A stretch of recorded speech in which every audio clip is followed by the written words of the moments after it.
Good morning. सकाळ झाली आहे आणि सोनाली बोलत आहे. चला सकाळचं रुटीन आपलं जे काय आहे, स्वयंपाक, चहा, कॉफी आणि जिमची तयारी. Hello guys, good morning. मी बोलत आहे सोनाली. आणि बरेच जणांना प्रश्न पडतो का ही फक्त सकाळी जिम रील वगैरे अशा सगळ्या गोष्टी करते, पण नाही. सकाळची 4ला 5ला उठणं, मुलांचा टिफिन करणं, घरातलं काम आवरणं, सगळ्या गोष्टी करणं आणि मग जिमला जाणं. हे जिम एक स्वतः हॉबी बनली पाहिजे, स्वतःला एक आवड पाहिजे. आणि मला कळतं का मी माझी आवड मी सांभाळू शकते, त्याच्यामुळे मी सगळ्या गोष्टी करते. तुमच्यासाठी मी स्वतःसुद्धा घरातलं काम करून किंवा स्वतःच्या सगळ्या गोष्टी करून, मुलं बघून सगळ्या गोष्टी करते. जसं जिम असो किंवा घरामध्ये काही गोष्टी असो, सगळ्या करण्याचा मी प्रयत्न करते. पण मला असं वाटतं की स्वतःची आवड जपली पाहिजे. मग फॅमिलीमध्ये असो किंवा ज्याच्या प्रोफेशनल जे काही असेल त्या पद्धतीने तुम्ही सांभाळा. प्रत्येकाची गोष्ट असते. मला आवडते सकाळच्याला उठणं, कॉफी एन्जॉय करणं, जिम एन्जॉय करणं, स्वतःसाठी एक वेळ देणं. दिवसातून तुम्ही मुलं, फॅमिली, रिलेटिव्ह सगळ्या गोष्टी आपण. हॅलो, हाय, सोनाली बोलत आहे. आणि बऱ्याच जणांना प्रश्न पडतो मी टाइमपास जिम करते किंवा रील बनवते. तसं नाही आहे. रील बनवायची म्हणली ना तर कधी अर्धा तास जातो, कधी 2 तास जातो, काही कळत नाही. त्याच्यामध्ये मेकअप आलं, तुम्ही रील बनण्याचे शब्द जुळत आले पाहिजे, प्रत्येक गोष्ट तुम्हाला समजली पाहिजे, तेव्हा ते रील बनते. त्याच्यामध्ये तुमचा अर्धा तास 2 तास जातो, काही कळत नाही. सकाळी उठणं, मुलांसाठी टिफिन करणं, जिमला जाणं, वर्कआउट करणं, ह्या सगळ्या गोष्टी सोप्या नाही आहेत. पण मी गोष्ट मला माहिती आहे. तर मला जर आता माझं वजन कमी करायचं आहे, मी आता 30, 31, 32, 33 काय वय जे आहे XYZ आहे ते क्रॉस करतो आपण, तर आपल्याला कळतं आपलं एक वजन आता वाढत चाललं आहे. आपल्याला योगाची गरज आहे, जिमची गरज आहे, पण ते केलं पाहिजे. पण मला ते आवडतं. पण तुमच्या मनातून एक इच्छा पाहिजे. स्वयंपाक बनवणं, मुलं सांभाळणं, डब्बा देणं, घरात हे सगळेच करतात. वेगळं काहीतरी शिका तुम्ही, स्वतःसाठी करा. तुमच्यासाठी साधारण मुली आहे मी काय अशी परी म्हणून आलेली नाही आहे. मला एक कळते का मला हायपोथायरॉइड आहे, PCOD आहे, स्टोन आहे, काहीतरी आपल्या शरीरामध्ये चेंजेस होतात आहे, हार्मोन्स आणि बॅलन्स होतात आहे, आपल्याला जिम करायची गरज पडते आहे. जिम करणं हे कॉमन शब्द झाला आहे, जिम नाही. पण मला कळते आपण जर घरी जिम करतो, वर्कआउट करतो, तर ते पाहिजे तसं होत नाही, मूड लागत नाही, म्युझिक नसतं. तर जिममध्ये कसं होतं, अनेक लेडीज असतात, त्यांच्याबरोबर आपण नाही करणारे वर्कआउटसुद्धा करतो, नवीन गोष्टी शिकतो, बऱ्याचशा गोष्टी असतात. आणि ते काय होतं, एकामेकाच्या नादाने चांगलं होतं. तर मग त्याच्यामध्ये जिम करा, तुम्ही योगा करा, सगळेच घरातले काम करतात, पण स्वतःसाठी पण जगण्यासाठी कधी विचार करा. ऑब्वियसली थोडंसं सुरुवातीला नवीन थोडंसं कंटाळा येतो तुम्हाला, पण नंतर एकदा सवय लागली तर खूप छान वाटतं, खूप इंटरेस्ट येतो करण्यासाठी. नवीन शिकण्यासाठी भरपूर जगामध्ये आहे, भरपूर लेडीज काही काही नवीन शिकतात येते, पण तुम्ही प्रयत्न करा. जेंट्स असो किंवा लेडीज असो, सुरुवात. हॅलो गाईज, आणि अजून एक गोष्ट शेअर करावं वाटते तुमच्याबरोबर. आपल्या टायमाला एक मराठी शाळा असायची, इंग्लिश पण असायची.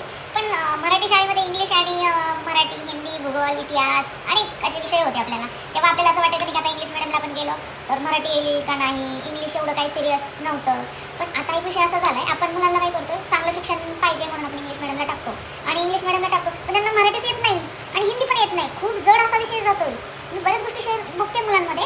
आपल्याला त्या टायमाला मराठी विषय असायचा, इतिहास, भूगोल, ग्रामीण, विज्ञान, हिंदी बरेच होते विषय, आणि इंग्लिश पण असायचा. आपण इंग्लिश थोडासा आपल्याला जड जायचा. पण आता विषय काय झाला, आपण जे इंग्लिश मिडियमला मुलं टाकतो त्यांना मराठी बोलायला जड जाते, हिंदी बोलायला जड जाते. आणि जर आपल्याला आता विषय केला आणि अचानक आपला प्लॅन ठरला का आता मुलं आपल्याला इंग्लिश मिडियममधून मराठी मिडियममध्ये टाकायची. मराठी मिडियम पण खूप चांगल्या चांगल्या शाळा आहेत, त्यांना पण खूप कॉस्टली फीज आहे. आणि आपल्याला वाटलं का आता इंग्लिशमधून आपल्याला मुलं मराठीत टाकायची. मुलं डायरेक्टली बोलतात आम्हाला हिंदी मराठी हा विषयच येत नाही आणि समजत नाही, आम्ही बोलू शकतो पण लिहायला किंवा शाळा चेंज करायची म्हणजे आपण नाही करू शकत. म्हणजे मराठी विषय असा आहे की आपण महाराष्ट्रात राहून आपल्या स्वतःच्या मुलांच्या डोक्यामध्ये आणि त्यांना शिक्षणामध्ये हा मराठी विषय मागं राहिला, हिंदी पण मागं राहिला आहे. आपण फोकस करतो त्यांना इंग्लिश शिकवण्यासाठी, कारण की आपल्याला वाटतं ती गरज आहे. आता आपल्याला ज्या गोष्टी नाही जमल्या त्या मुलांना केल्या पाहिजे. किती विशेष वाणी गोष्ट आहे ना, का मुलांना मराठी आणि हिंदी जोड जाते. याच्यासाठी आपण मुलांची शाळा वगैरे काही चेंज नाही करू शकत. एक तर इंग्लिशमध्ये टाकलं तर त्यांचं लाईफमध्ये इंग्लिशच पाहिजे, नाही तर मराठीच पाहिजे.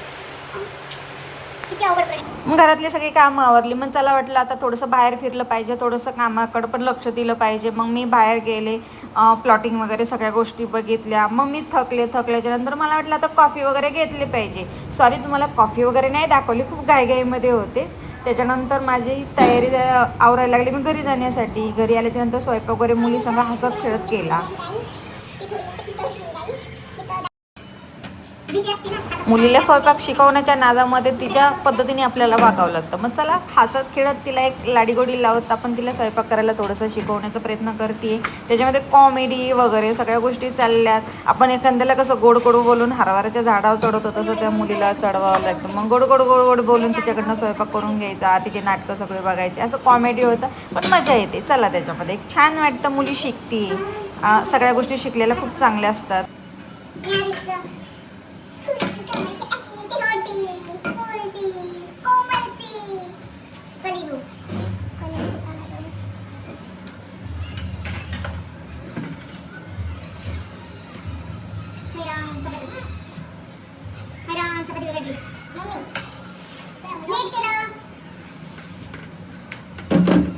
तुमच्याकडे पण असा धाक असतो का? आमच्याकडे असा धाक. मम्मी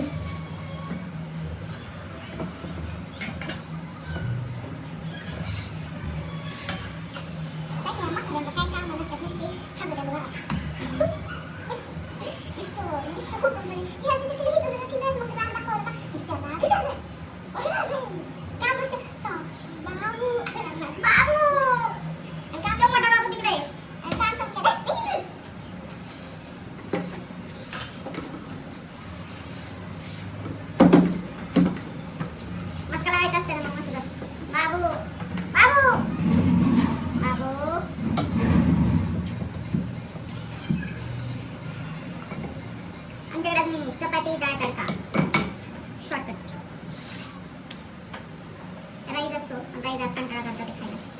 म्हणून आधी मेनू ठरला होता सोयाबीन, नंतर कॅन्सल झालं. आता ठरलं डाळ तडका. ओके, काही जास्त बोलायला गेलं तर बेल नको माझ्या डोक्यात. भरोसा नाही तवा तापला. अरे गॅसचा भाव रेट वाढलाय बा. चूल टाकून बसू. फ्लॅटमध्ये चूल नाही टाकता येत. बघा मला झाकून टाकते आधी. एले पुरी केली चपाती. गवास. मी काढी तर काढली नाही चपाती होती ना. तुला गावात पीठ लावलं तर चालेल का? चालेल का? हा? शेतातली बघ. होय राम, चपाती का चपाता?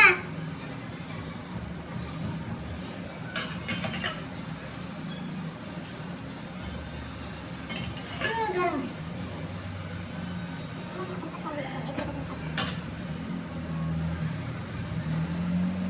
डान्स करायचा म्हणते व्हिडिओमध्ये. चपात्या भाजून भाजून कामं पण झाली. एक सुंदरी हवा झाला. घेऊन तेल. व्हॅल्यूच नाही मम्मीला. ती व्हॅल्यू अजिबात व्हॅल्यू नाही मम्मीला. एकटी बी नाही. ती मोठी नाही, ती छोटी डोरी म्हणून इथूनच करून फुगलेला मांजर असते तशी आहे.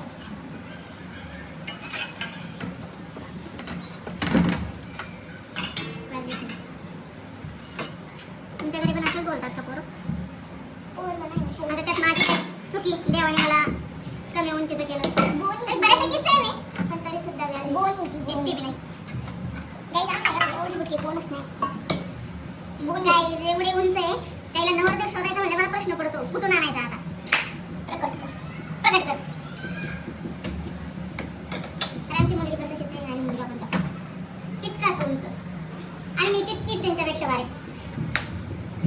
काही केली ती क्यूट बनायचं, प्रेस कर, पण क्यूट नाही. एकदा मशीन चालू की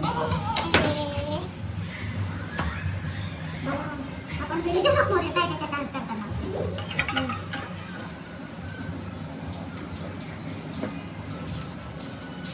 तुमच्या मुलीला पण स्वयंपाक करताना असं हरभऱ्याच्या झाडावर चढवावं लागतं का बघा, मला सांगा. ऐकून काय केलं नाही, बरोबर होत आहे ना? कारण की माणसाला एक भीती असते, आता हाय ते सामान फेकून दिलं तर काय करायचं आपल्या अंगावर, ऐकत नाही?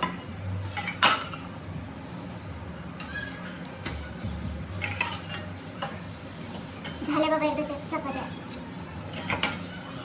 आता मस्त बनवायचा डाळ तडका आणि केलं.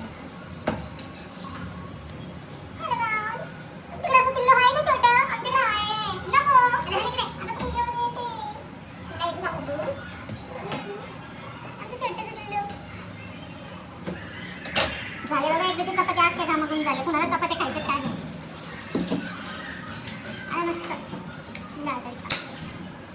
मस्त प्रकारे डाळ तडका बनवला, जेवण वगैरे केलं आणि निवांत आराम केला.